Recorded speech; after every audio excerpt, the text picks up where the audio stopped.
Today we're going to be talking about cheating in Warhammer 40k.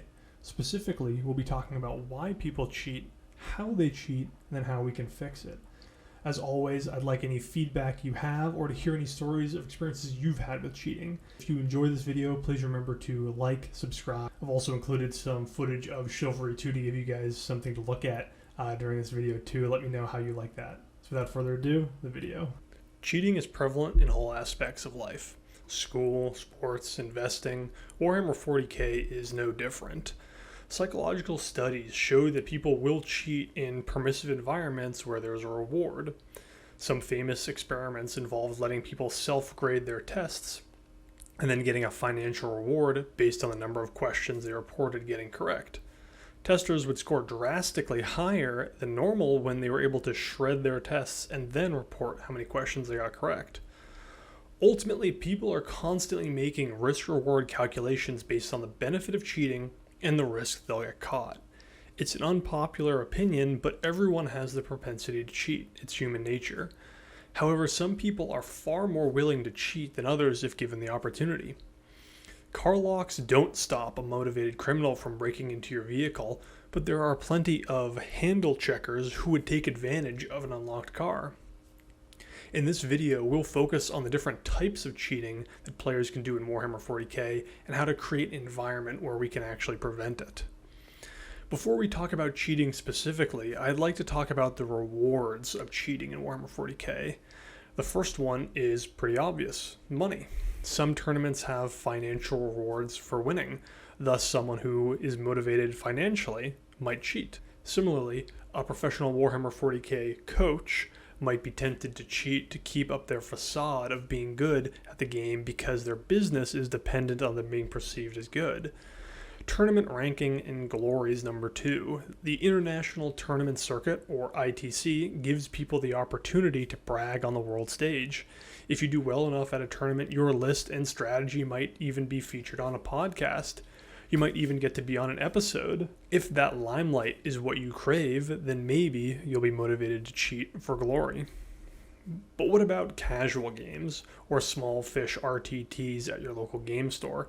If money and tournament scores were the only thing that mattered, then no one would cheat in casual games, but that simply isn't the case.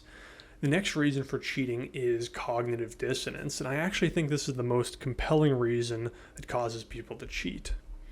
The idea of cognitive dissonance is that people will rationalize their immoral actions to fix a narrative that they believe is untrue. For example, if your local hotshot tournament grinder is being beaten by a new player, they might think to themselves, "I'm a better player than this person. I deserve to win this game. And because I should be winning this game, it's only right for me to correct what's happening." Then the hotshot cheats through a variety of means and feels totally justified in their actions. So let's talk about some of the methods they may choose to do. First method of cheating is fudging dice rolls. Have you ever had someone roll behind a ruin and get an abnormally good roll? Or someone rolls and quickly picks up their successes before you're able to see them? Fudging dice rolls is one of the simplest and easiest ways to cheat. Is anyone going to notice 1 or 2 extra dice added to a pool of 30? Probably not. But most of us don't have cameras overhead and a group of Twitch viewers who can catch cheaters live. Worse yet, if someone makes this mistake, they can pretty easily say, "Hey, my bad, I didn't mean to," and move on like nothing happened. After all, people make mistakes and not every accident is malicious cheating. Be upfront and non-accusatory. If this is happening in your game, Be upfront and non-accusatory. If this is happening in your game, ask for all rolls to be made in the open and to wait a couple seconds so you can see the rolls. The standard is that people remove failures, not successes, from the pool of rolled dice so that other players can see the results. Number 2 is imprecise measurements. There's a saying that there has never been a perfect game of Warhammer, and I totally agree. Measurements are going to be imperfect. Millimeter differences are going to happen. I think the biggest issue is when people reorganize their models and doing a series of moves and takebacks that ends up netting them a few extra inches.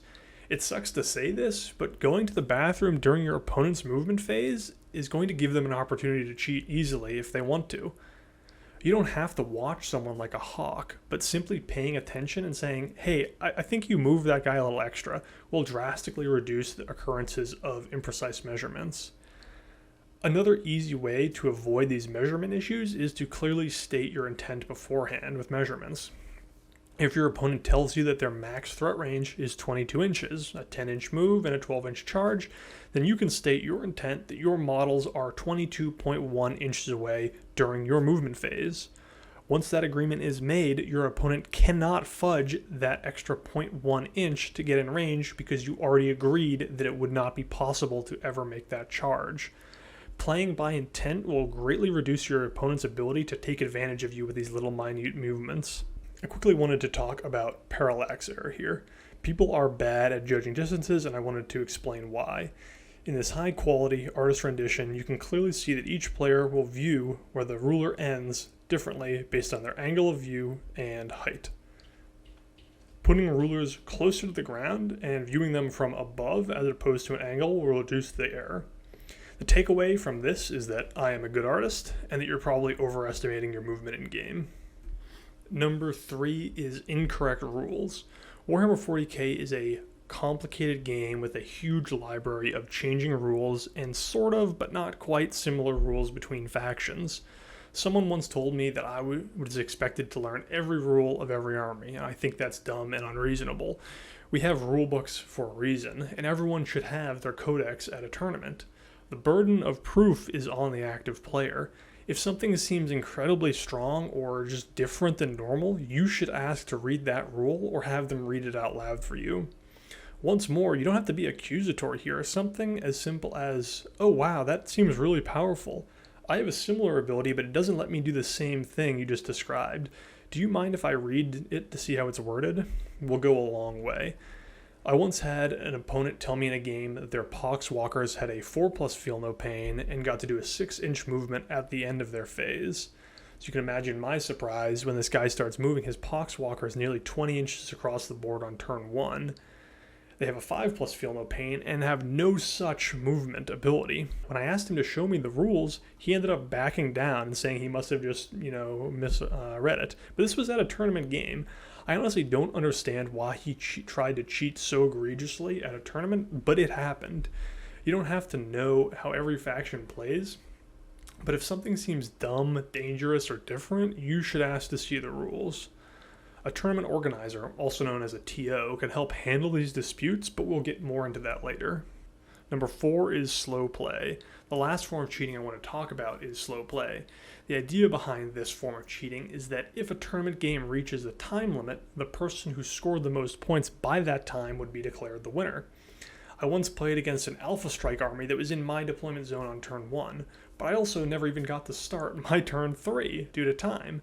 So you can probably guess who is ahead of points after just 2 turns. Some players are really slow at playing.